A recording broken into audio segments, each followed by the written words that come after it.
బుడ్గీస్ ఛానల్కు స్వాగతం. మీ డబ్బు కాని వారి జేబుల్లో. మీరెప్పుడైనా ఒక వైరల్ క్లిప్ను సృష్టించడం, ఒక ఉత్పత్తిని అమ్మడం లేదా ఆన్లైన్లో సంపాదించడం చేశారా? కాని మీ డబ్బు మీ ఖాతాలో జమ కావడానికి 7 రోజులు లేదా ఒక పూర్తి నెల కూడా వేచి చూశారా? ఆ ఆలస్యం కేవలం అధికారిక లౌంఛనాలు కాదు, అదొక తెలివైన ఆట. ఇక్కడ విలువను సృష్టించే మీరు పెద్ద ప్లాట్ఫామ్లకు వడ్డీలేని బ్యాంకుగా మారిపోతారు.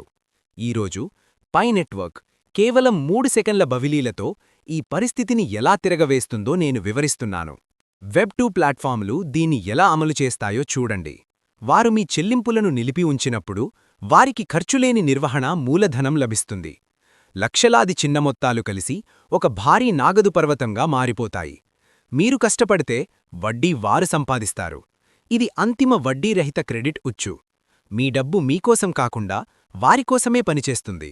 కాని లాభం అంటే కేవలం సంపాదన కాదు, మీ డబ్బు ఎంత వేగంగా కదులుతుంది అనేది ముఖ్యం. మూలధనాన్ని నెలకు 10 సార్లు మార్చడం వల్ల భారీ సంపద సృష్టించబడుతుంది. ఇక్కడే పై నెట్వర్క్ ప్రతిదీ మార్చేస్తుంది. ప్రపంచంలో ఎక్కడైనా బదిలీలు కేవలం 3 నుండి 5 సెకన్లలో జరుగుతాయి.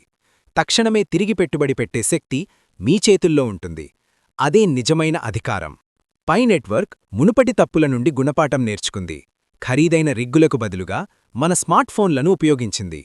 వెబ్2 మీకు నెమ్మదైన చెల్లింపులను అందిస్తుంటే పై నెట్వర్క్ మీకు నిజమైన యాజమాన్యాన్నిస్తుంది.